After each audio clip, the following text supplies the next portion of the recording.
All right, so assuming everything is turned off, you will have those three off and two, that turns it off. I see. Okay, You have to press the lid. you have to press the little thing Okay. to turn it off properly. So to turn it on again, And why three of them?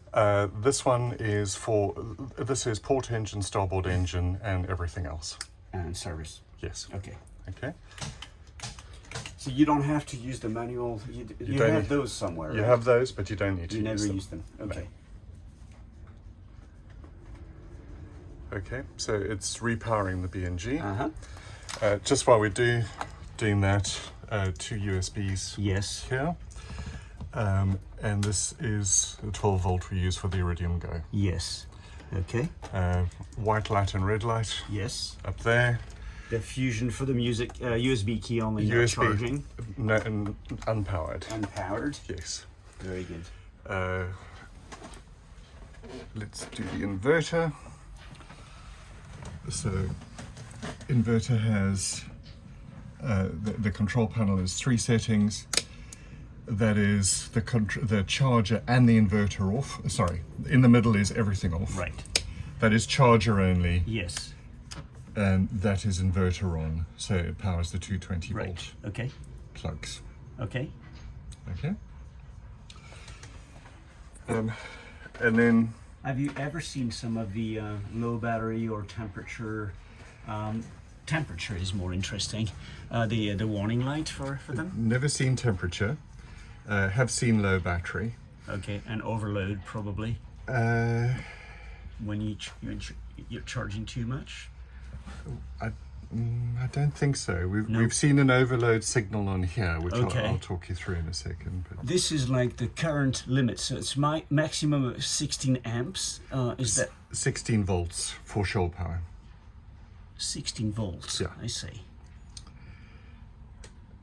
But this is is Yes. that a knob? Yes, you can adjust it. I see. I see. You've never touched it. You leave it on 16 all the time. Yes. Okay. Okay. So once the system is powered up, you have to touch that button. It takes 10 seconds or so from the time the button appears to the time it actually does anything.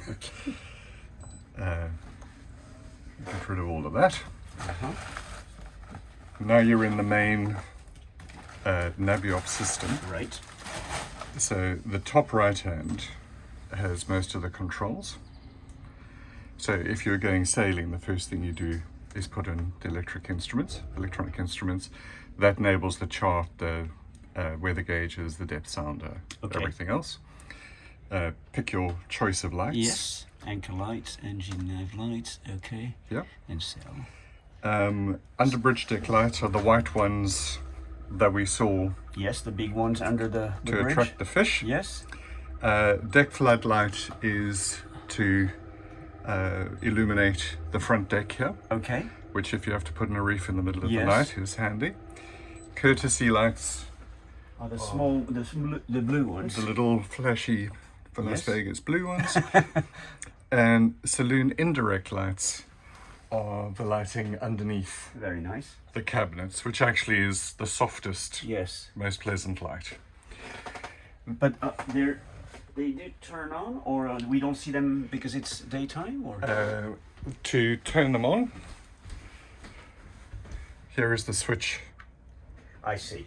for those lights. I see. So this switch only controls the recessed lights. Yes. I see. And these switches here control the saloon and the cockpit. And the cockpit. And the lights are, you can, if you Dimmable. hold them down, they will dim. Yeah. Otherwise it looks like an operating theatre. Right. It's so bright. Very nice. And these ones are dimmable as well. Everything is. Yes. Okay, so that's all on the upper deck. Yes. Lower deck. So when you turn the power on, these switches default to off. So got to go and turn them all back on again. The two grey waste tanks default to on. and that's port cabin lights and indirect. Freshwater pump, very important, and the others. Okay. So when you power on the instrument, you basically switch everything on by hand like this, Yes. once and for all, and then you never turn them off here. No. It will occasionally randomly turn off a light, Bug. which, inexplicable. While sailing, it's great. All of a sudden, you've got nothing running. No, Nothing?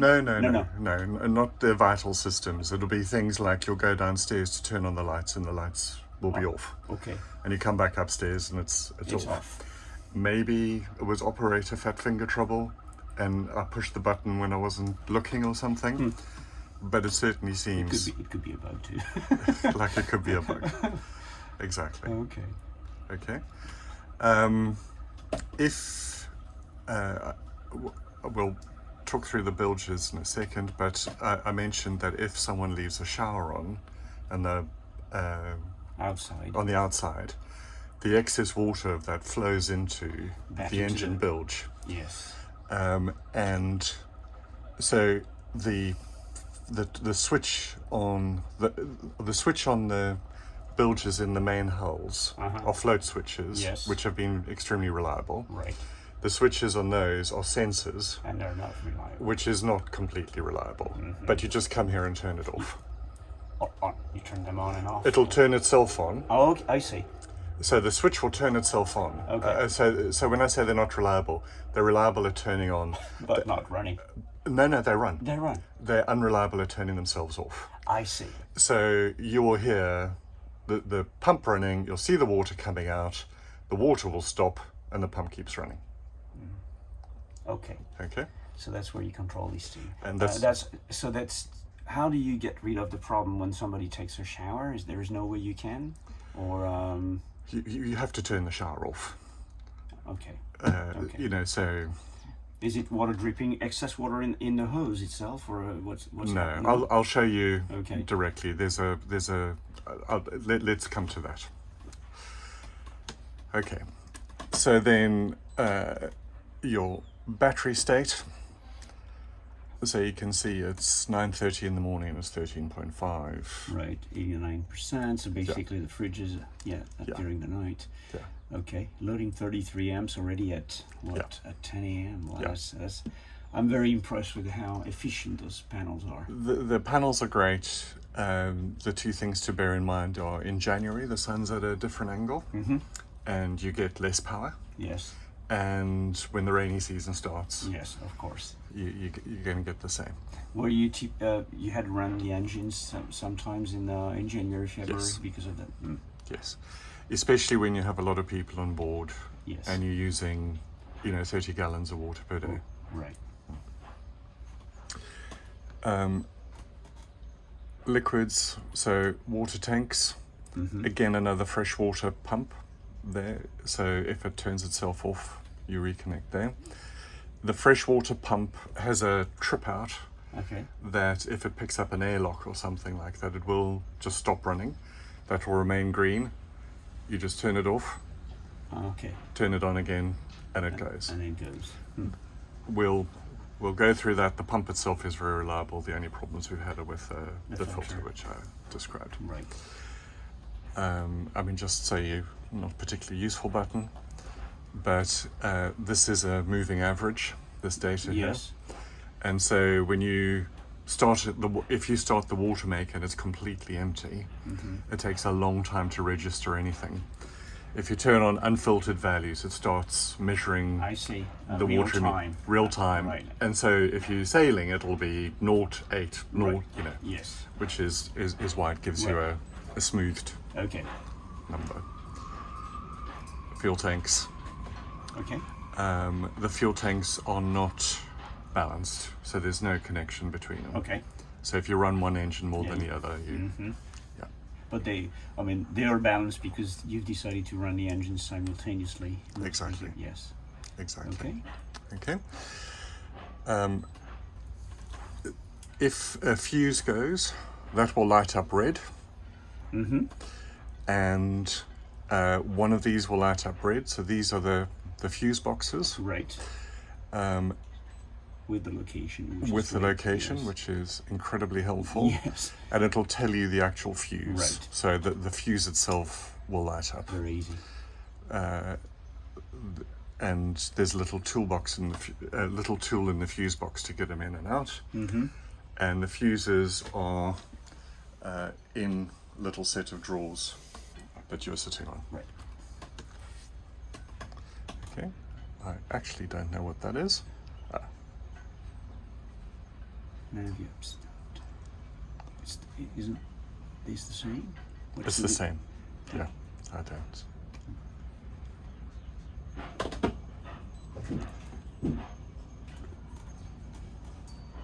The wind.